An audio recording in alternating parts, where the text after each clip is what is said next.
People say the blues is the devil music, but I believe that he got satisfaction for telling his story. He spoke his soul through his guitar.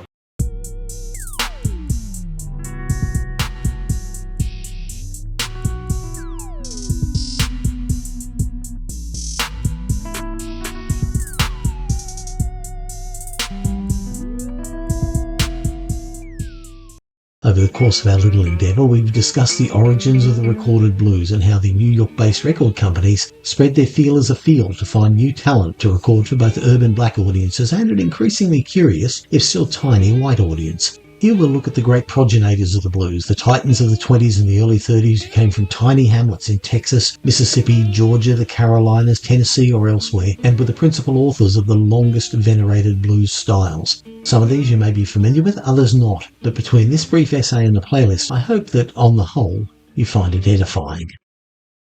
It's the way we'll take you back to bells on that tail of life. Charlie Patton.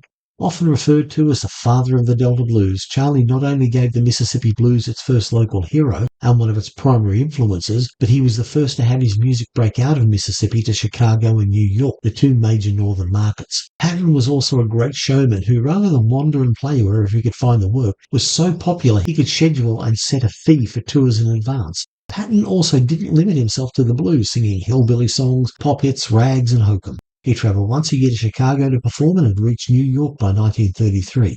He recorded over 50 sides and was at the peak of his popularity when he died shortly after returning from New York in 1934 from mitral valve failure. John Fogerty later paid for a tombstone in his honour. John jumped up, run to the top of the hill, says the hounds ain't caught me and never will. Now I'm long gone. Papa Charlie Jackson. As Charlie Patton was to the Delta Blues, the mysterious Papa Charlie Jackson was to hokum, a jaunty, saucy form based on double entendre and sexual innuendo. Little is known of Jackson's life other than he was born in New Orleans in or about 1887 and died in Chicago in 1938. While in New Orleans, he played with King Freddie Capard's group. Many people hold him to be the first self-accompanied bluesman to be recorded. His best recordings are fun, lusty, willfully prurient, and currently being rediscovered and revived by a number of talented artists such as Blind Boy Paxton and the Carolina Chocolate Drops. Well, if one can't favor after you. Well, if one can't favor after you. Blind Lemon Jefferson. One of the most famous of the acoustic bluesmen, certainly one of the best-selling at the time, Jefferson spent a long period in obscurity, largely because his style was so inimitable that the generation of bluesmen that followed him preferred to base their styles on easier-to-imitate players. It wasn't until the rise of rock music and curiosity about its roots that Jefferson assumed his rightful legacy. Born blind in 1894 in what is now the ghost town of Crouchman, Texas, Lemon Jefferson was actually his real name. By 1920, he was playing on the streets of Dallas by day and playing in the rough speakeasies by night. He got rousted a lot and moved on from town to town, where his reputation as an entertainer got him plenty of work with the bootleggers. One of the first self-accompanied bluesmen, he was a prolific recording artist for both Paramount and OK, cutting many classics. Of course, as befits a blues legend, a tragic and needless death is inevitable. There's a lot of myth about Lemon's 1929 death, but most widely accepted is that, returning from a gig in Chicago, he became lost in a blizzard and died of a heart attack. Oh, Lord, be the devil, to be that woman, man. Skip James. Aside of Charlie Patton, there are a few more seminal artists in the history of acoustic blues than Nehemiah Skip James. Born in Bentonia, Mississippi in 1902, James worked on road gangs and levee building projects before turning to music. He played in a unique D minor open tuning, and open tuning was where you tune a guitar to play a fully formed chord, so open D minor would mean tuning your guitar to D-A-D-F-A-D, which gives the guitar a slack, dark sound.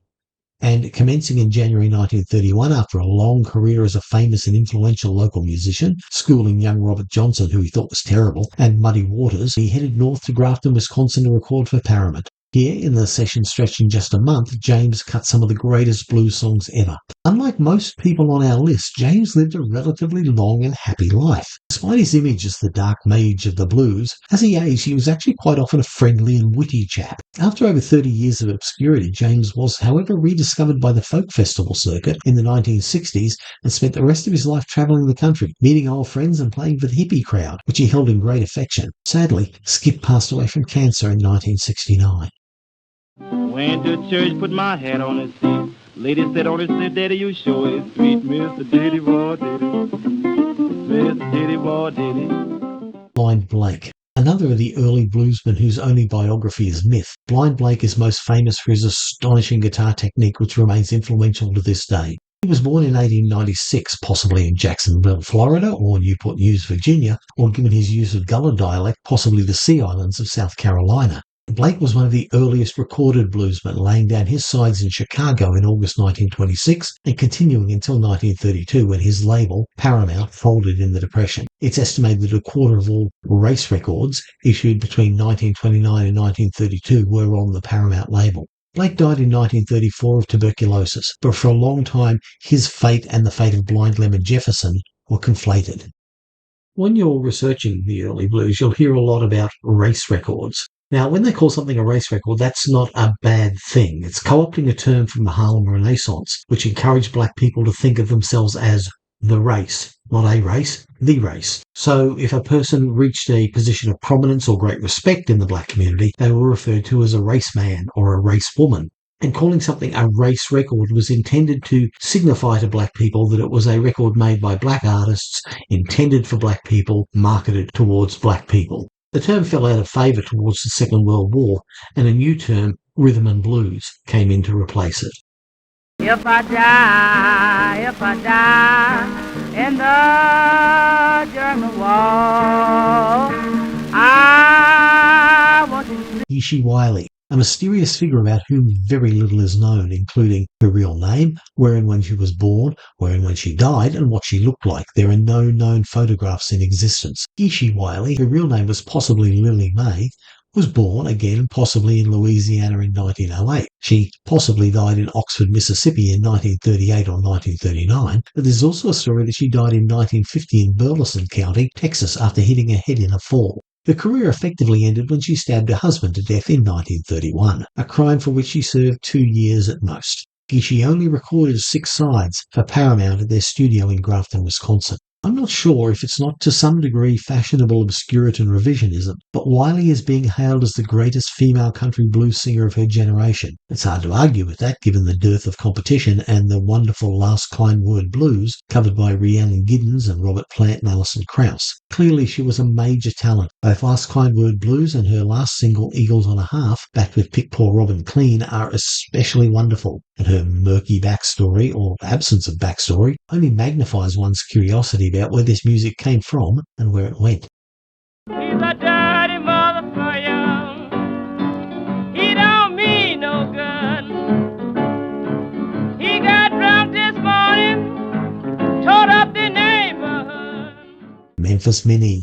Not only a superb singer, but a peerless guitarist and one of the first blues singers to go electric. Minnie had a long career studded with great records. Just up to the mid-30s alone, she made fantastic records, with many, many more after that. Minnie was born either in Algiers, which is the ward on New Orleans on the other side of the river, or in Tunica County, Mississippi, which is adjacent to Memphis, in 1897. She ran away to Memphis to sing on the streets at age 13. She began recording in 1929 with her husband, Kansas City Joe McCoy, and on through to the early 50s. She faded into obscurity, suffering a series of strokes before dying in Memphis in 1973. Minnie was famous for her professional presentation, always elegantly dressed, but woe betide anyone who messed with her. Like Patsy Cline, she had no truck with foolishness. She always carried a pocket knife and a set of brass knuckles, and many's the messer who was laid out with a well-aimed blow from Minnie's guitar. Don't want no woman that run around, stay out in the street, act like a fan-foot clown. Blind Willie Johnson. There are few more woeful tales in the blues than that of Blind Willie Johnson, the first bluesman to leave the solar system. Best known for his gospel blues, Johnson's sandpapery voice over which he had total tonal mastery, from a whisper to a scream, and his propulsive slide guitar made him one of the early masters of the form. Blind Willie's wordless masterpiece, Dark Was the Night, Cold Was the Ground, was sent into space as part of the golden record on the side of the Voyager 1 spacecraft. But over his short career, he recorded a handful of priceless cuts. Every one of them contributes enormously to the canon of the blues and the later development of rock music. Amongst these songs are numbers covered by Bob Dylan, Eric Clapton, Led Zeppelin and Nick Cave, amongst others. Willie's career was brief. He recorded only 29 songs from 1928 to 1931 before becoming a full-time preacher. In 1945, he was living in Beaumont, Texas, where he had a ministry. Willie's house burned down. Not having anywhere else to go, he slept in the burned-out ruins, exposed to the elements. He contracted malarial fever and refused admittance to any local hospital. He passed away on September 18, 1945.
Gal I love, she's nice and fine, but she keeps me busy all of the time because she love crazy. Tampa Red. The most prolific blues musician of the era was Tampa Red, a Georgia-born Tampa Ray, Chicago-based slide guitarist who made over 300 records, plus many more as a session musician. He was most famous for the booming volume of his National Resonator guitar. He was very possibly the first bluesman to own such a flashy instrument. Red became incredibly popular when he teamed with Georgia Tom Dorsey and played Hokum Blues. After splitting with Dorsey in 1932, Dorsey going on to develop gospel music as we know it today, Red moved to a more conventional blues style, being an early adopter of electricity, and after the R&B hit parade was established, even landing 4 top 10s. He became a very prosperous musician, and his house was a centre for musicians to stop by and jam and to teach to the young'uns. But his world came crashing down in 1953 when his wife died, and he began to slide into depression and alcoholism, and, having had his last hit in 1960, died in penury in 1981. Come on, men, with your doll in your hand. Don't get tired because your work is just beginning when you're getting good jealous. Big Bill Brunswick. Big Bill's career was so long and his legacy so vast and his music so forward-looking, it's hard to believe that his recording career began in 1930.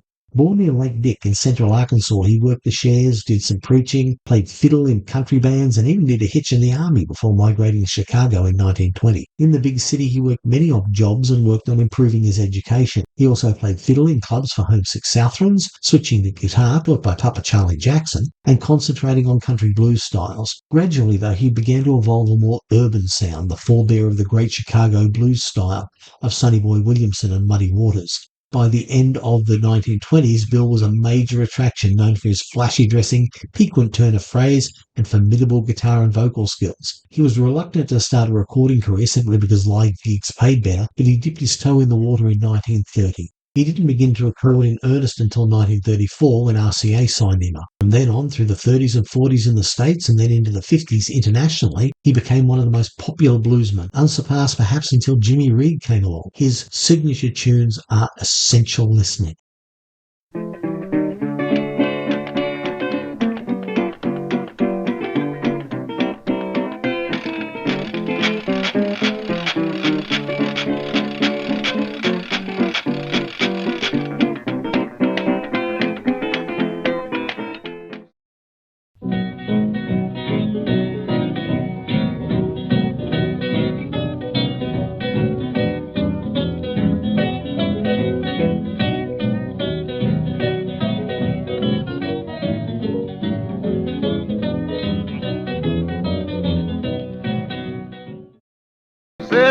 uptown, hat in my hand, looking for the woman, ain't got no man. This is where we looking for a needle in the sand, looking for a woman, ain't got no man. All right. Blind Boy Fuller. A latecomer to the scene, not recording until 1935, Fuller was one of the purest examples of the Piedmont style. A North Carolina native, Fuller was furiously productive and a big seller. A big part of his popularity was his relatively unhoned style, rough, direct, and with songs largely about his hard luck life experience. What makes Blake significant was that he, along with other artists like Robert Johnson, who arose in the mid-1930s, were a generation of bluesmen who had access to the recordings of their forebears and could learn from them. Blake, for example, listened constantly to the records of the Reverend Gary Davis. He, like Big Bill Broonzy, was invited to perform at the Spirituals to Swing concert in New York, but couldn't on account of his being in jail for shooting his wife. Fortunately, he only winged her. He did pretty well to hit her, seeing he was blind, and was out in 1940 and recorded 10 or so more sides before he died from complications of syphilis in 1941. So while being a bit of a rotter, he still made great records, all marking him out as one of the early titans of the blues. Feel like a broke down angel, ain't got no driving feel.